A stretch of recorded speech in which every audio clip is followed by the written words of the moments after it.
मंडळी, मे महिन्यामध्ये रखरखत्या उन्हात मराठा आंदोलक मनोज जरांगे उपोषणाला बसलेले. आता तेव्हा केलेल्या उपोषणाचं कारण हे होतं की कुणबी प्रमाणपत्र पात्र मराठ्यांना लवकरात लवकर मिळावी, तसेच हैदराबाद आणि सातारा गॅझेटियरला मान्यता मिळावी. आता बघा, त्यावेळी जरांगेंच्या या मागण्या सरकारनं पद्धतशीरपणे मान्य देखील केलेल्या आणि जरांगेंचं उपोषण सुद्धा सोडवलेलं. पण आता पुन्हा 3 महिन्यांनंतर हेच कुणबी प्रमाणपत्र आणि त्यांची जात वैधता रद्द करण्यावरून रान पेटलंय. आणि बघा, यावेळी वातावरण साधं सुद्धा पेटलं नाही. यावेळी जरांगेंनी सगळ्या मर्यादा सोडून उपमुख्यमंत्री एकनाथ शिंदे आणि मुख्यमंत्री देवेंद्र फडणवीस यांना झापलंय. फक्त झापलं नाहीये, तर शिंदेंना डबल ढोलकी आणि फडणवीस बावनकुळेंना त्यांच्या पक्षाचे आमदार पाडण्याची थेट धमकी जरांगेंनी यावेळी दिलीय. आणि धमकी सोबतच काही काळी गुपित सुद्धा बाहेर काढणार असा इशारा सुद्धा दिलाय.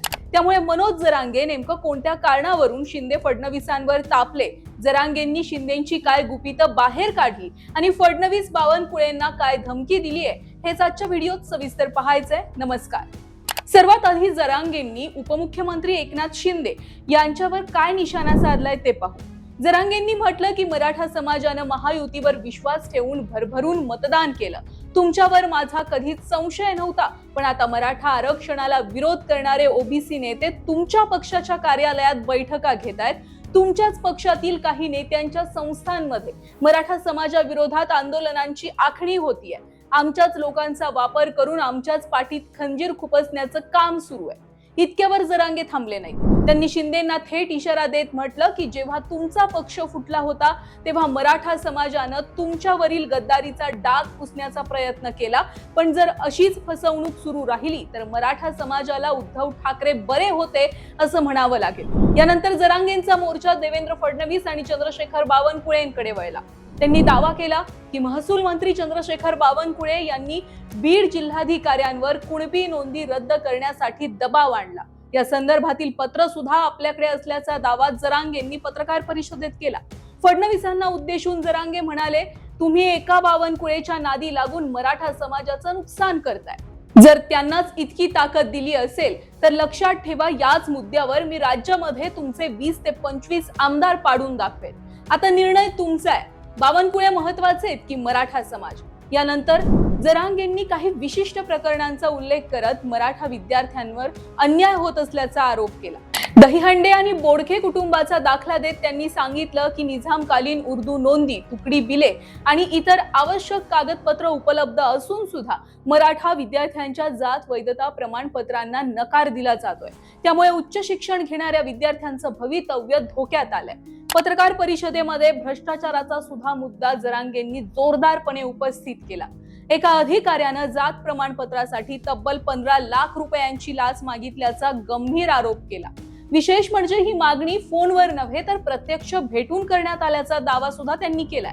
सरकारला आव्हान देताना जरांगे म्हणाले, जर अधिकारी 15 लाख रुपयांची मागणी करत नसतील तर त्यांची नार्को टेस्ट करावी. भाषणाच्या शेवटी जरांगेंनी सगळ्यात मोठा इशारा दिला. त्यांनी असा दावा केला की त्यांना एकटं पाडून जेलमध्ये टाकण्याचा कट सुद्धा रचला जातोय. मात्र आपण दबावाला झुकणार नसल्याचं जरांगेंनी सांगितलंय.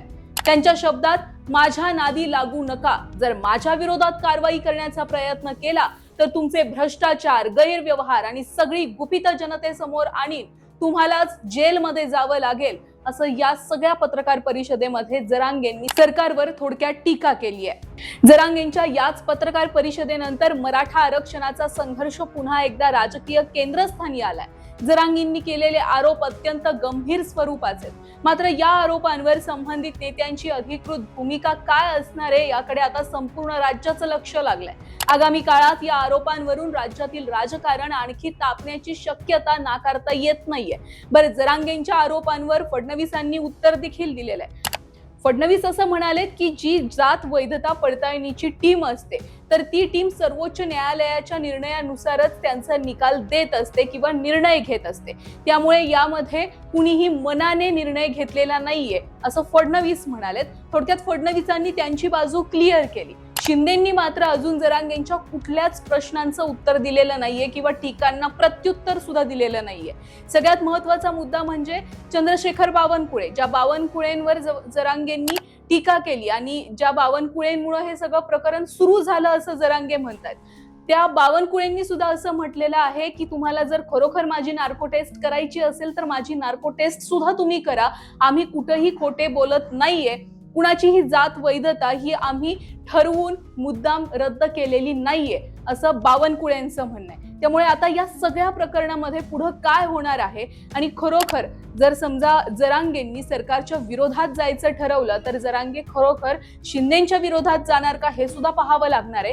कारण इतके दिवस जरांगे हे शिंदेच्या बाजूने बोलत होते, शिंदेचं कौतुक करत होते, भले ते एक वेळ फडणवीसांना बोलत होते, अजितदादांना बोलत होते, मात्र शिंदेचं कायम ते कौतुक करत होते. असं म्हणलं जात होतं की जरांगे आणि शिंदेमध्ये एक अदृश्य अप्रत्यक्ष अशी मैत्री आहे आणि शिंदेचाच त्यांच्या पाठीमागे हात असतो.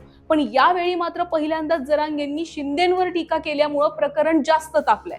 त्यामुळे या सगळ्या प्रकरणात शिंदे काय प्रत्युत्तर देणार आहेत हे सुद्धा सगळ्यात महत्वाचं आहे. बाकी तुम्हाला काय वाटतंय, खरोखर सरकारनं ठरवून मराठा समाजाच्या मुलांची आणि जे काही लोकप्रतिनिधी आहेत त्यांची जात वैधता प्रमाणपत्र ही मुद्दाम रद्द केलेली आहेत का? तुमचं मत आम्हाला कमेंट बॉक्समध्ये नक्की सांगा आणि व्हिडिओ जास्तीत जास्त लोकांपर्यंत शेअर करा.